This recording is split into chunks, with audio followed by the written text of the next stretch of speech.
Hello, how are you two? Good. Is that your wallpaper or is that a background? I coordinate the Gay and Lesbian Film Festival here. This is our graphic for this year. Oh, Lovely. cool. Okay. Nice. And we're showing Plainclothes next weekend, so I'm excited about that. Uh, Amazing. well, congratulations on the film. What made both of you want to do this? Oof. I mean, I got sent the script and loved it. And for me, it always starts with the script and the writing, and then from there, like who is the director, and am I excited to work with them? And the answer to both of those things was a resounding yes. Script was amazing. It felt like something I hadn't seen before. Felt Exactly. incredibly personal and necessary, especially right now. And actually when we shot it and when we first met with Carmen, it didn't even feel as urgent as it does now. Mm, Only a year later, it feels like almost double as urgent. more relevant than ever. Yeah, sadly. But yeah, then I met with Carmen and just fell in love with him as a human being. I just think he's wonderful. He's such an artist and such a visionary. And I couldn't believe this was his first feature, and I was excited to be part of his first feature. Yeah, I feel the same. I mean, I came on board when Tom was already on there and he's got 1 million followers on Instagram. Yes. So I thought that was, he was obviously good. You're like strategic career I'm move. like, right, we could do some collabs. No, it was definitely the script and definitely, talking to Carmen and talking to Tom. We had a Zoom together where we read the characters out loud to each other and it felt very special. So, what was that? I just scratched my nose. Oh, okay, I thought you'd give me a signal. Like, shut up, shut up. Don't say that. Yes. These are two very complicated, complex characters. Tom, can you tell me a little bit about Lucas? What all he's going through? Oh my goodness. Yeah, where do I start? He's a police officer. He's been a police officer for a little while. He's comes from a family lineage of cops, and wants to do his family proud. He's Irish and Italian American, so he comes from this kind of like rich family culture that is very much about like you look after your own. And his dad's very sick, so he wants to make him proud. But all of this is kind of underpinned by the fact that he's struggling with his own identity and Mhm. kind of denying his own reality and his sexuality. And he is on a task force that has to essentially entrap gay men who are cruising in bathrooms in Syracuse in the 90s, which obviously brings to the forefront even more his denial of himself. And we meet him at a time when he's just struggling immensely. And then he falls in love with one of his marks and has to finally confront himself and his family, basically. Yeah. Russell, can you tell me about Andrew? Well, I don't want to put spoilers out there because as the film goes on, you work out more Mm. of Andrew's identity. But he's a man of a certain period in history who is filled with shame and doesn't feel like he can be his authentic self or live out that truth and reality. So he performs in the margins and he's highly functioning, lost, um, sad. I think fundamentally he's a very sad man because he can't be who he is, and he's set up so many rules for himself, and he's very compartmentalized, and he's someone that tries probably not to think too much about life. He just exists, and it's a beautiful character to play because he's so complex and so flawed.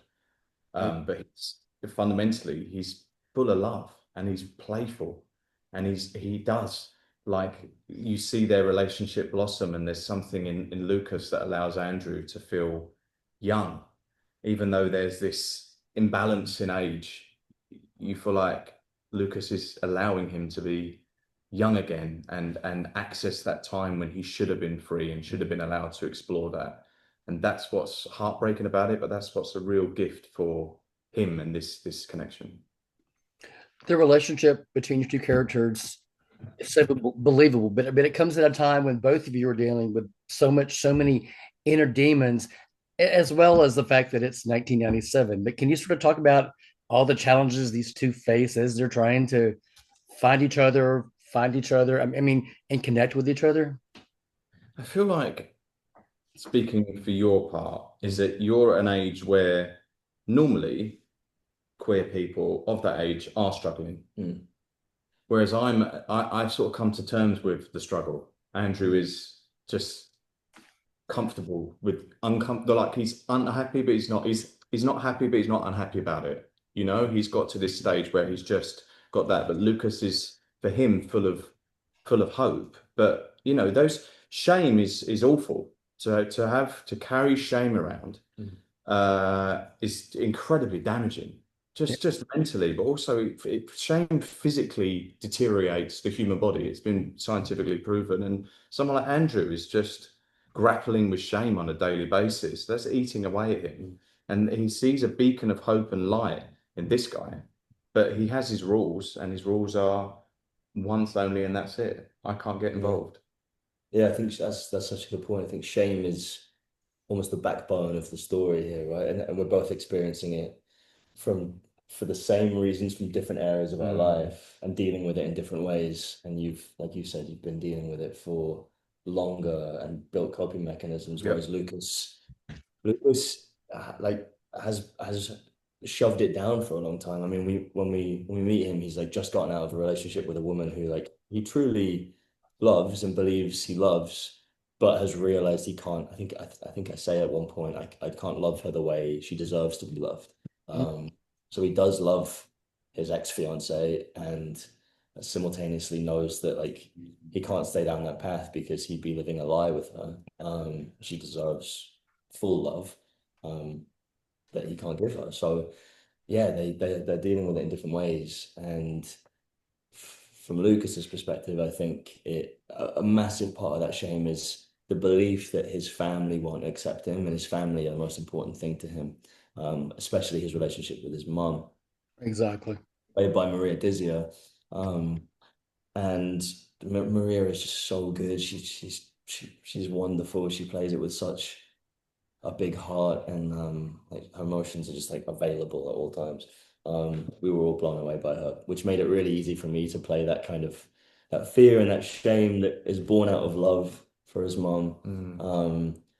And then, a big part of the stakes for him is I feel like I can't live with the shame anymore, but if I release it, if I live truthfully for me, am I going to lose the person who I love the most? Um, and there's the beautiful scene at the end where he lets out a breath of relief and she smiles a smile of we don't know what. I don't want to spoil it, but Exactly. it's up to the Exactly. viewer to interpret. Yeah. One more final quick question. I mean, this is such a confident film by Carmen. I mean, what an amazing work. But I mean, you mentioned earlier, but just talk briefly about working with him and what this experience was like working with Carmen. You should all get to know Carmen Emmy. He is the most um, special and clever and intelligent writer. He's so dynamic as a director. Mm. He's so open and playful, and you hear all these words, but genuinely, the set was filled with happiness Yeah. and laughter and joy. And this is a hard story. This is an emotional journey that all the characters really go on in this. So it has to feel safe, and you have to feel like you're in a space where you can explore and be open. And that was created by Carmen. Totally. Yeah. Yeah. I think he's really one to watch like in the coming years. I Yeah, think we're lucky that we've been here at the beginning on his debut feature, yeah. but He'll forget us. Yeah. yeah, he'll move on and win his Oscar, and we'll just be like, remember when we did Like, that can you beautiful thank film? us? Yeah, yeah, yeah, yeah, Yeah. yeah. No, he's amazing, and I certainly hope I get to work with him Me too. again in the future. And Yeah, me too, 100%. yeah, Easy peasy. yeah. Great. Tom and Russell, congratulations on the film. Thanks for talking to me today. Um, thanks so much. Thank you, Jim. Thank you. Cheers. Thanks so much.